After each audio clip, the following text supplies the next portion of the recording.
Buen día. Continuamos con nuestra actividad de verano de la Academia Dabar que hemos titulado Enigmas de la Biblia. Hoy abordaremos el tema sobre María de Magdala.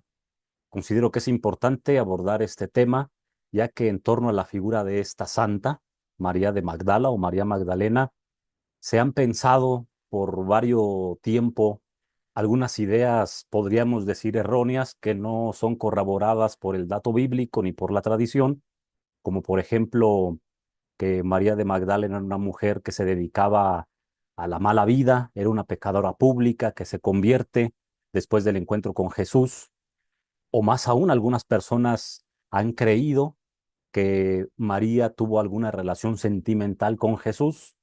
¿Es esto cierto? Bueno, vamos a ver en este tema estas y algunas otras cuestiones de una manera general, porque el tiempo es limitado.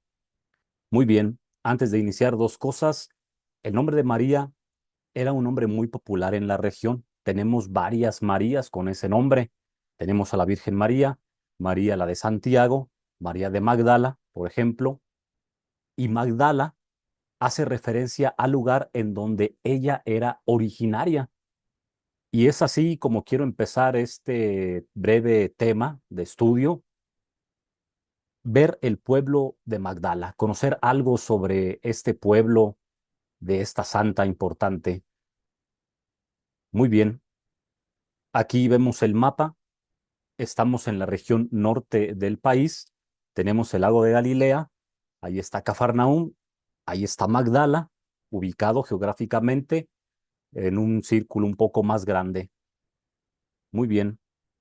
Bueno, el primer párrafo, como les he dicho, subrayo o más bien resalto con otro color de letra las ideas más importantes de los párrafos que vamos leyendo.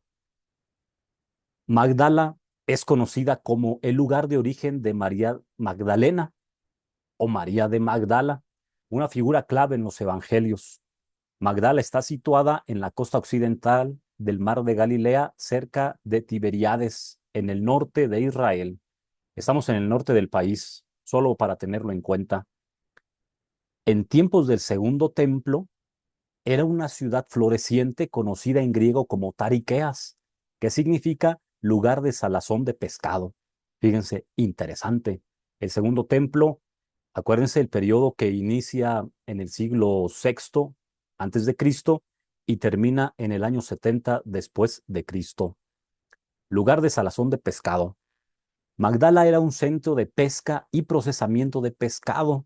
Este pescado era exportado incluso a Roma. La ciudad tenía muelles, depósitos y talleres dedicados a esta industria. Fíjense, María era de un pueblo que no era cualquier pueblo, era un pueblo que tenía toda una estructura industrial, podríamos decirlo así, para dedicarse a esta actividad, la salazón de pescado y este procesamiento que se llevaba para exportarlo. Otra de las características importantes de este pueblo fueron las sinagogas que se han descubierto y los baños rituales. Estos son aportes de la arqueología, sinagogas auténticas del siglo primero. Vamos a ver qué significa esto. En el año 2009 fue descubierta una de las pocas sinagogas auténticas del siglo primero después de Cristo, contemporáneas a Jesús. La sinagoga se caracteriza, esta sinagoga del pueblo de Magdala, por una sala rectangular con bancos de piedra en los cuatro lados, pavimento de mosaico en buen estado y una piedra decorada conocida como la piedra de Magdala, que es la que estamos viendo en pantalla. Esta piedra de Magdala cuenta con relieves del templo de Jerusalén, hacía referencia al templo, vemos la menorá y otros símbolos sagrados. Como una actividad para seguir profundizando, las personas que quisieran, pues sería interesante investigar qué función tenía esta piedra en la sinagoga de Magdala. Muy bien, que ya hemos dado una pista. Este descubrimiento es significativo porque sugiere que Jesús pudo haber enseñado en esta sinagoga, si tomamos como referencia la cita de Mateo 4:23, que he preparado por aquí, que dice, recorría Jesús toda Galilea enseñando en sus sinagogas, proclamando la buena nueva del reino. Magdala está en la región de Galilea. Si aquí dice Mateo que Jesús recorría Galilea, toda Galilea, enseñando en las sinagogas, si nos atenemos a este dato, muy seguramente Jesús estuvo en esta sinagoga. Ahí está, fíjense.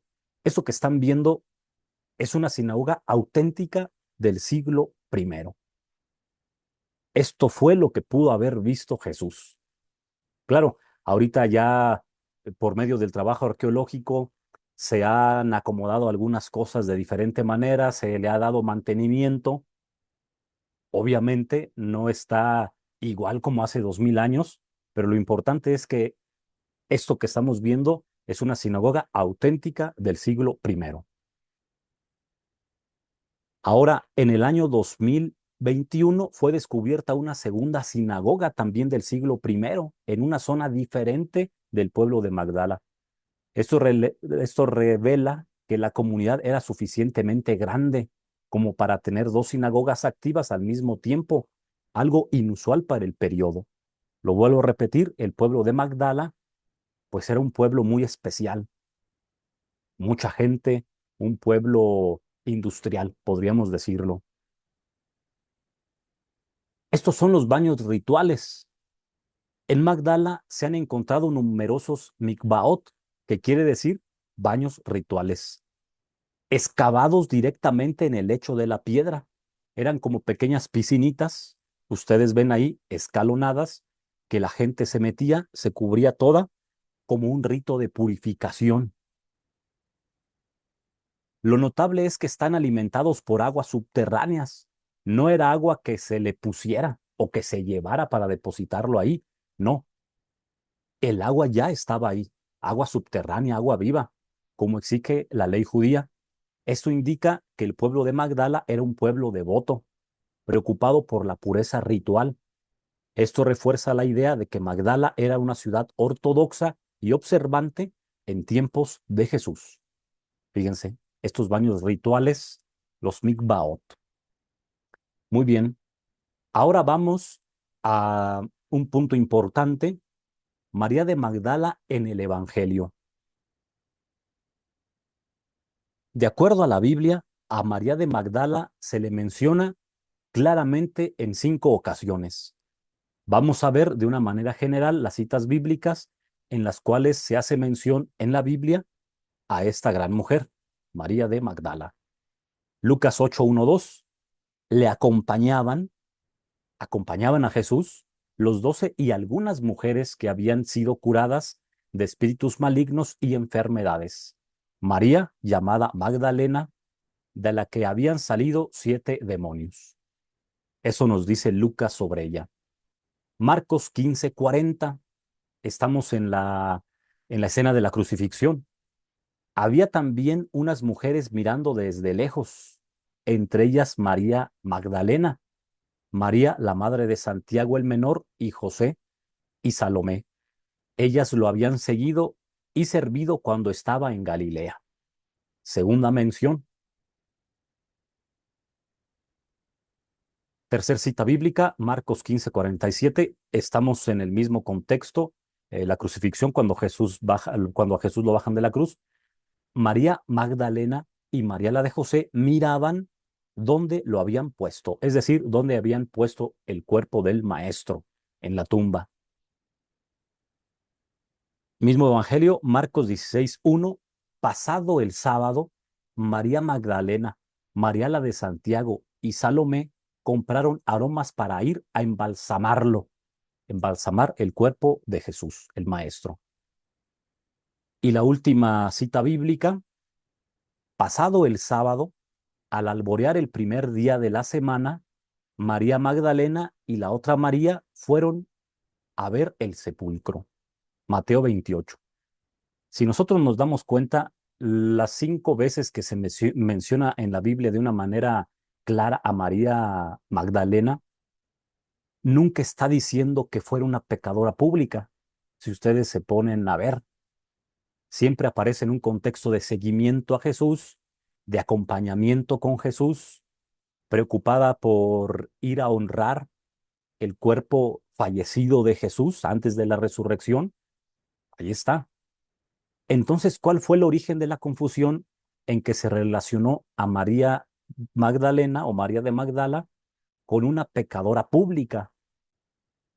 Bueno, primero, antes de la cita de Lucas, este es muy probablemente el origen o un posible origen de esta confusión. Antes de la cita de Lucas 8:1-2, que fue la cita que vimos primero, se menciona la historia de la pecadora perdonada, una pecadora pública que ha sido perdonada por Jesús, pero no se dice el nombre. Después de esa cita, que aparece en el capítulo 7, versículo 36, si mal no recuerdo, después de esa cita aparece después, obviamente, el capítulo 8:1-2, en donde se menciona a María de la que han salido 7 demonios, como en el relato de la mujer pecadora pública. En el capítulo 7 no se dice el nombre de quién era esa mujer, se hizo una confusión. Se relacionó muy probablemente, equivocadamente, a la mujer anónima con María y a los demonios que habían salido de María con los pecados que cometía esta mujer pecadora pública. Y también, ¿cuál es el origen de una confusión? Una homilía de un papa.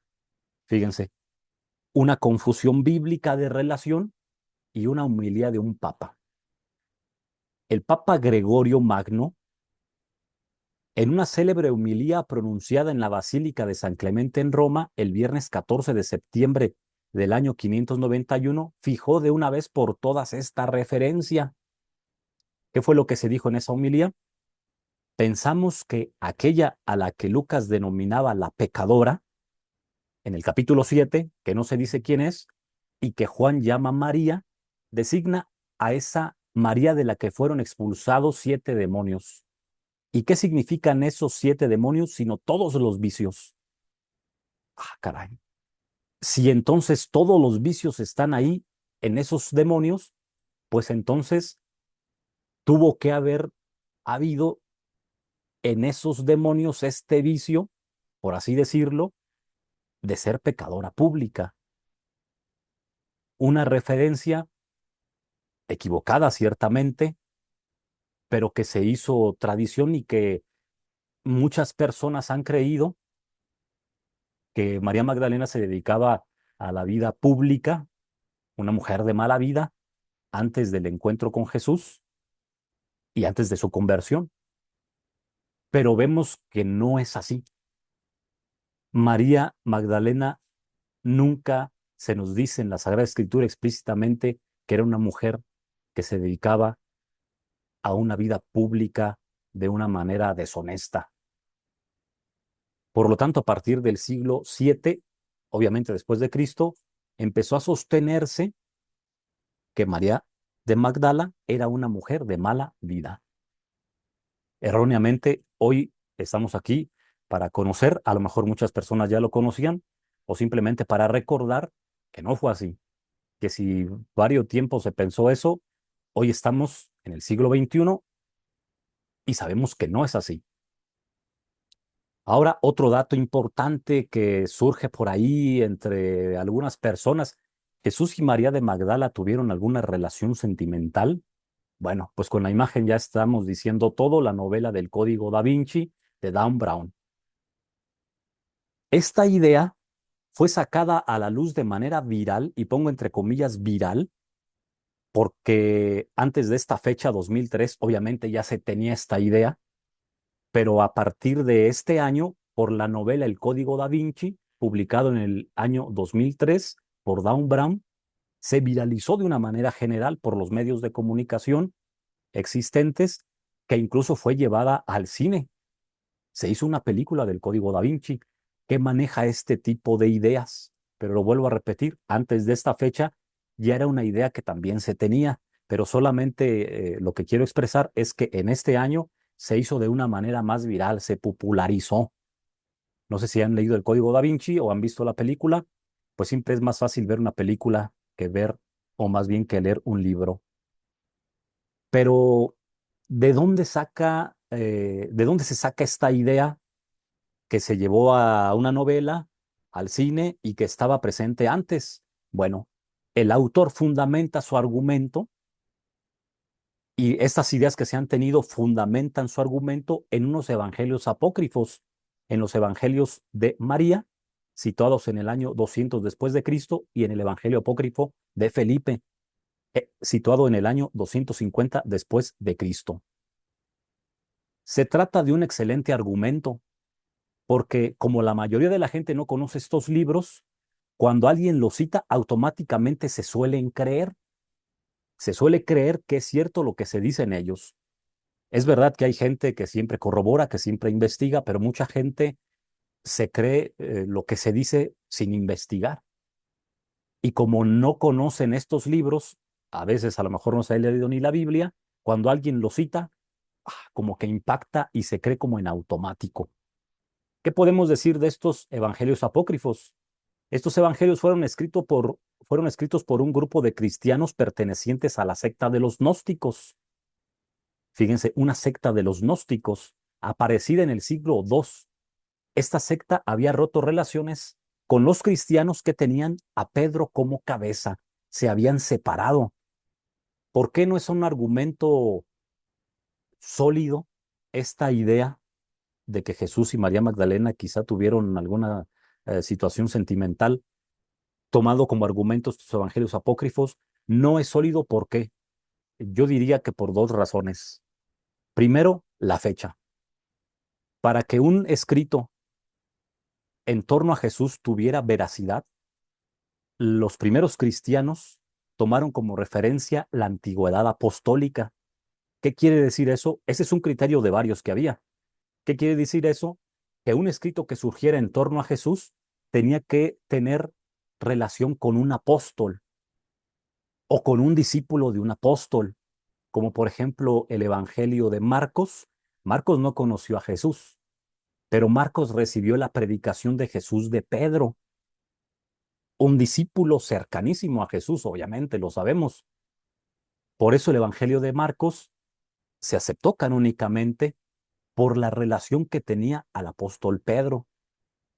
Fíjense, el último escrito del Nuevo Testamento en ser aceptado fue la segunda carta de Pedro, y la carta de Pedro se citó en el año 120, y en este año ya se dudaba si la segunda carta de Pedro tenía que ser aceptada, porque ya estaba muy lejana a un apóstol, pero al final de cuentas se aceptó y la tenemos en nuestros 27 libros del Nuevo Testamento. Ahora, un escrito del año 200 después de Cristo, del año 250 después de Cristo, no tiene antigüedad apostólica. Algunos pudieran decir, bueno, pero ahí está el nombre de Felipe. Sí, pero para este año 250, el apóstol Felipe ya no estaba vivo. ¿Lo ven? Así que el argumento de que esta historia en torno a Jesús y a María se fundamenta en estos evangelios carece de valor. Por la antigüedad apostólica no se tiene veracidad, y la comunidad cristiana por eso los relegó, porque no estaban relacionados a la predicación auténtica de un apóstol, sino que fueron escritos por cristianos que después se separaron y escribieron estos escritos. Y un segundo argumento, porque los escritos gnósticos son altamente simbólicos. Se tendría que tener un conocimiento muy grande sobre la filosofía gnóstica para identificar qué es simbólico y qué me están diciendo de una manera literal. Por ejemplo, en el Evangelio de Felipe, que está fragmentado, el manuscrito está fragmentado, tiene algunas partes enteras y algunas no, en donde se dice que Jesús le da un beso a María, en donde sigue, falta ese fragmento del papiro, falta, no se dice en dónde, porque está ausente. Entonces se dijo, bueno, vamos a decir que le da un beso en la boca. Escriben la palabra boca en griego y como que anexan el papiro faltante al demás papiro, y como que encaja. Y dicen, sí, aquí cabe la palabra boca. Entonces le dio un beso en la boca. Aunque el Evangelio de Felipe nunca dice eso, porque como está fragmentado el manuscrito, falta una parte en esa zona y en más, no solamente en esa, en más partes del papiro faltan partes de ser completadas. Podrían decir, ahí está el argumento. No, no es un argumento sólido. ¿Por qué? Porque de acuerdo a la filosofía gnóstica, dar un beso no tiene una connotación sentimental, una connotación sensual. Significa transmitir un conocimiento. Vemos, es complejo, pero por estos dos argumentos, podríamos citar algunos más, pero el tiempo no nos alcanza, se podría decir que no, no hay suficiente eh, peso en el argumento de que sea veraz esta historia que se ha venido difundiendo desde hace tiempo. Terminamos con una idea que obviamente encontramos en los evangelios que tienen cercanía apostólica y que nos reflejan cómo fue la actitud, la conversión de María Magdalena o María de Magdala, discípula y apóstol. María Magdalena es una figura central en el seguimiento de Jesús, destacando su fidelidad, valentía y seguimiento incondicional.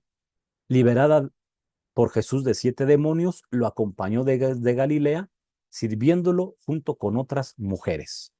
Yo creo que en otra ocasión sería necesario, no sé, quizá abordar un poco esta cuestión de los 7 demonios, que ahorita no lo haremos. A diferencia de muchos discípulos que huyeron, ella permaneció junto al pie de la cruz, siendo testiga del sufrimiento y de la muerte del Maestro.